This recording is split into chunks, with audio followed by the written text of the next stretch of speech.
Hello दोस्तों, स्वागत करते हैं आप सभी का आपके अपने YouTube चैनल जैकपुर पे। आज के इस वीडियो में हम आप लोगों को डिस्कस कर रहे हैं जैक बोर्ड क्लास 9 का ओरिजिनल क्वेश्चन पेपर है आपका साइंस का। इसके पहले हमने इसका पार्ट 1 अपलोड किया था जिसको आप लोगों ने काफ़ी पसंद किया, जिसमें हम लोगों ने 20 क्वेश्चन को डिस्कस किया था। आज के इस वीडियो में हम लोग 21वां क्वेश्चन से लेकर 40वें क्वेश्चन तक को डिस्कस करेंगे, यानी टोटल 40 क्वेश्चन जैसे कि आपके बोर्ड एग्जाम में पूछा जाएगा। सेम उसी प्रकार से ये क्वेश्चन पेपर है जैक बोर्ड का ओरिजिनल क्वेश्चन पेपर, तो इसको आप लोग देख लीजिए, काफ़ी हेल्पफुल होने वाला है।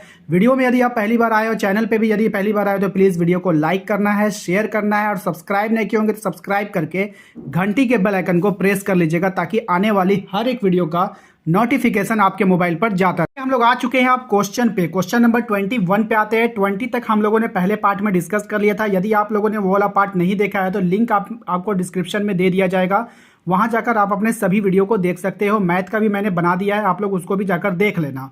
अब यहाँ पर बात आती है कि 1 नैनोमीटर बराबर होता है। यहाँ पर ये मत समझना कि 1 नैनोमीटर में कितना मीटर होगा ये पूछ रहा है, ऐसा कुछ भी नहीं है। इसका कहने का मतलब है कि 1 नैनोमीटर क्या होता है, ये कहने का मतलब है। अर्थात 1 नैनोमीटर जो होगा वो 10 पे पावर -9 नैनोमीटर ही होता है। ठीक है, इसका कहने का मतलब यही होता है। ठीक है, ऑप्शन नंबर बी इसका सही जवाब हो जाएगा। अगला सवाल अगर हम बात करें क्वेश्चन नंबर 22 की, क्वेश्चन नंबर 22 में कह रहा है स्थिर अनुपात का नियम का प्रतिपादन किया है। यानी स्थिर अनुपात का जो नियम है वो किसने दिया है, सीधा सीधा बात आपको ये बताना है। तो ये दिया था प्राउस्ट ने। किसने दिया था? प्राउस्ट ने। ठीक है, अब भाई अगर आपको स्थिर अनुपात का नियम ज्ञात करना है तो आपको स्थिर खड़ा होना होगा। ठीक है, क्या होना है, ट्रिक बता रहे हैं आपको। ठीक है, आपको अगर स्थिर अनुपात का नियम पता करना होगा तो आपको क्या करना होगा, स्थिर खड़ा होना होगा। और कैसे खड़ा होना है? ईस्ट वेस्ट खड़ा होना होगा। कैसे खड़ा होना होगा? East west. ईस्ट वेस्ट से आपको होगा प्राउस्ट या उष्ट उष्ट याद आ जाएगा। ठीक है, और आप आंसर कर पाओगे। ठीक है ना।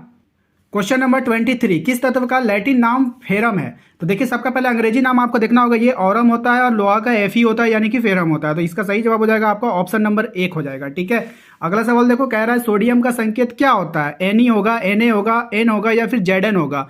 तो आप सभी को पता है कि सोडियम का क्या होता है? Na होता है। ऑप्शन नंबर 2 इसका सही जवाब हो जाएगा। अगला सवाल देखो, कह रहा है क्वेश्चन नंबर 25 में जल के एक अणु में हाइड्रोजन एवं ऑक्सीजन के भार का अनुपात क्या होगा? तो 1:8 होगा। इसका सही जवाब ऑप्शन नंबर 1 हो जाएगा। क्वेश्चन नंबर 26 में आते हैं। क्वेश्चन नंबर 26 में कह रहा है कि सभी द्रवों की रचनात्मक इकाई क्या होती है? तो सभी द्रवों की जो रचनात्मक इकाई होता है वो परमाणु होता है। बहुत ही इंपॉर्टेंट सवाल है और ये सवाल कई बार एग्जाम में पूछा गया है, तो आप लोग इसको ध्यान रखिएगा। ठीक है ना। अगला सवाल देखिए, क्या आत्महत्या का थैला किस कहलाता है? कौन कहलाएगा? तो आत्महत्या का थैला कहलाता है लाइसोसोम। तो भैया आप आत्महत्या कर रहे हो थैला लेकर के, तो थैला में क्या होगा? बॉम्ब होगा। बॉम्ब से ही आत्महत्या होगा। तो आत्महत्या का थैला, थैला में क्या? बॉम्ब। बॉम्ब से सोम, बॉम्ब से सोम, बॉम्ब से सोम। ठीक है, याद रखिएगा, याद हो जाएगा आपको। क्वेश्चन नंबर 28 पे आते हैं। क्वेश्चन नंबर 28 में कह रहा है कि तारक केंद्रक का क्या कार्य होता है? तो ये तर्कु निर्माण करता है। क्या करता है? तर्कु। तो तारक तर्कु, तारक तर्कु, नाम बिल्कुल मैच कर रहा है, तारक तर्कु, तारक तर्कु। ऑप्शन नंबर 2 इसका सही जवाब हो जाएगा। अगला सवाल देखो, क्या मानव शरीर की सबसे लंबी कोशिका कौन है? तंत्रिका कोशिका, गुर्दे की कोशिका, यकृत कोशिका या पेशी कोशिका? तो सही जवाब हो जाएगा इसका ऑप्शन नंबर 1 तंत्रिका कोशिका। ये तो आप लोगों को पता है कि तंत्रिका कोशिका जो है हमारे शरीर की सबसे लंबी कोशिका होती है। अगला सवाल देखो, क्या कह रहा है क्वेश्चन नंबर 30 में कि पादप और जंतु कोशिका में प्रमुख अंतर क्या हो सकता है? पोषण संबंधी, गति संबंधी, वृद्धि संबंधी या शोषण संबंधी? तो बाबू सबसे बड़ा अंतर जो होगा ना वो गति संबंधी होगा। कैसे? कि हम लोग जो जंतु होता है, जो भी जंतु होता है जिसमें जान होता है, वो क्या करता है ना, वो गति कर सकता है, वो चल सकता है, एक स्थान से दूसरे स्थान, दूसरे स्थान से तीसरे स्थान जा सकता है। लेकिन पादप जो होगा वो गति नहीं करता है, वो एक ही जगह पर स्थिर खड़ा रहता है। कैसे रहता है? एक ही जगह पर स्थिर।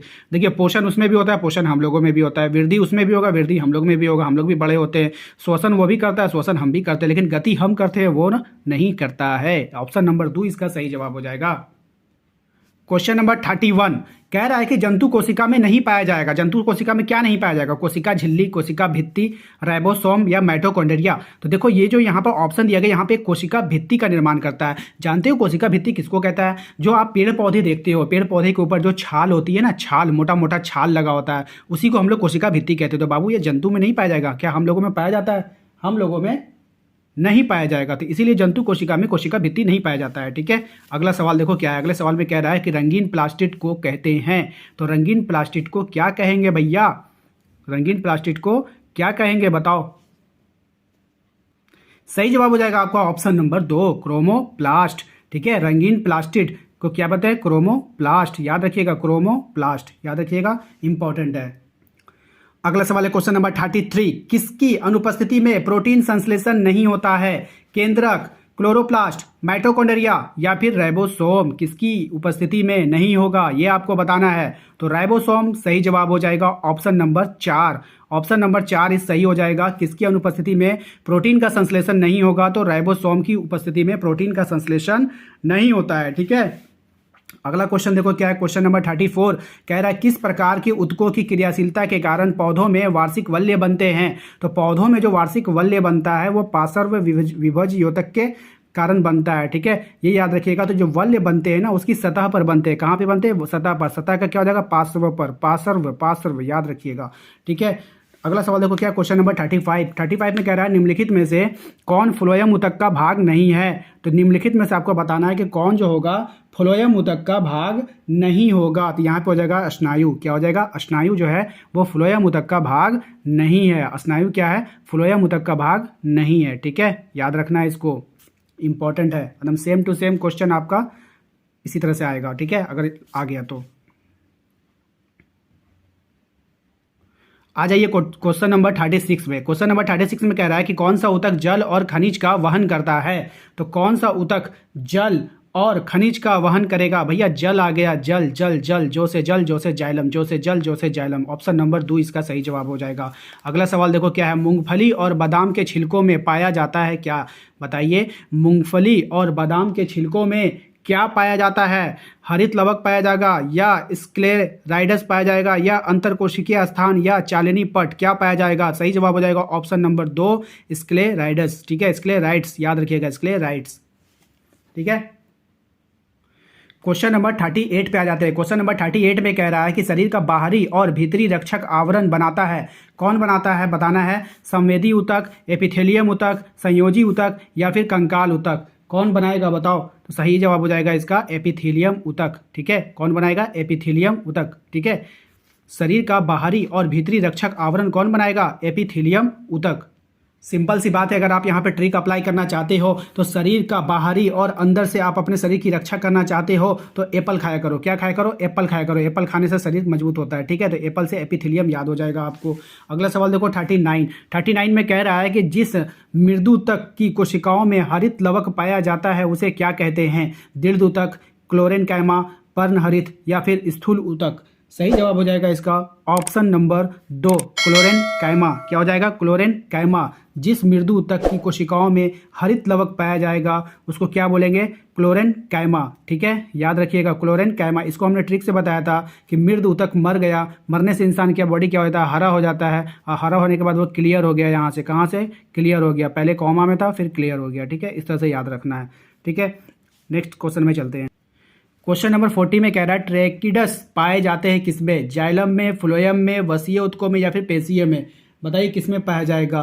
तो ट्रैकिडस पाए जाते हैं जाइलम में, किसमें पाया जाता है, जाइलम में पाया जाता है ट्रैकिडस, ऑप्शन नंबर 1 सही जवाब हो जाएगा, जाइलम, याद रखिएगा, जाइलम में पाया जाता है ट्रैकिडस पाए जाते हैं किसमें, जाइलम में, ठीक है, याद रखिएगा, हम उल्टा बोल रहे थे, ट्रैकिडस पाया जाएगा जाइलम में, ठीक है ना, याद रखना इसको। यहाँ पे हम ट्रिक लगा सकते हैं जैसे कि ट्रैकिडस का मतलब होता है ट्रैकी से हो जाता है ट्रैक करना। तो ट्रैक करने का मतलब होता है किसी भी चीज़ को अगर आप ट्रैक कर रहे हो तो इसका मतलब यह है कि आप उसके ऊपर नज़र रख रहे हो। तो नज़र अगर रख रहे हो, किसी चीज़ को ट्रैक कर रहे हो, तो इसका मतलब यह है कि आप इस तरह ट्रैक करो कि एकदम सब कुछ आपको क्लियर दिखे, यानी पानी की तरह साफ दिखे, यानी कि जल की तरह साफ दिखे। तो ट्रैकिडस जाइलम, ठीक है, याद रखिएगा, बस एग्जाम तक ट्रिक याद करना है। जैसे ही आपका एग्जाम हो जाता है उसके बाद अगर आप भूल भी जाते तो कोई बात नहीं है, ठीक है। तो उम्मीद करते हैं कि आप लोगों को ये वीडियो पसंद आया होगा। वीडियो पसंद आया तो प्लीज़ वीडियो को लाइक कर दीजिए, अगर नहीं भी पसंद आया तो भी लाइक कर दीजिए, क्योंकि आपके लिए वीडियोस बनाने में काफ़ी मेहनत लगती है। तो वीडियो को लाइक कर दीजिएगा, एक प्यारा सा कॉमेंट कर दीजिएगा कि आप लोग कहाँ कहाँ से इस वीडियो को देख रहे हैं। तो प्लीज़ हमें कॉमेंट करके ज़रूर बताइए। एंड हमारे चैनल पे यदि पहली बार आए तो सब्सक्राइब करके घंटी के बेल आइकन को जरूर प्रेस कर लीजिएगा, ताकि आने वाली हर एक वीडियो का नोटिफिकेशन आपके मोबाइल पर जाता रहे। हमारे व्हाट्सअप यानी व्हाट्सअप और इंस्टाग्राम एंड टेलीग्राम, ठीक है, व्हाट्सअप ग्राम तो होता नहीं है, व्हाट्सअप, इंस्टा एंड टेली पे अगर जुड़ना चाहते हो तो लिंक आपको डिस्क्रिप्शन में डाल देंगे, वहाँ जाकर आप उससे ज्वाइन हो जाना। इसके अलावा प्लेलिस्ट का भी लिंक आपको दे दिया गया है, जहाँ पर जाकर के आप अपने टोटल सब्जेक्ट की तैयारी बिल्कुल फ्री में कर सकते हो। तो मिलते हैं हम लोग अपने अगले वीडियो में। Thank you.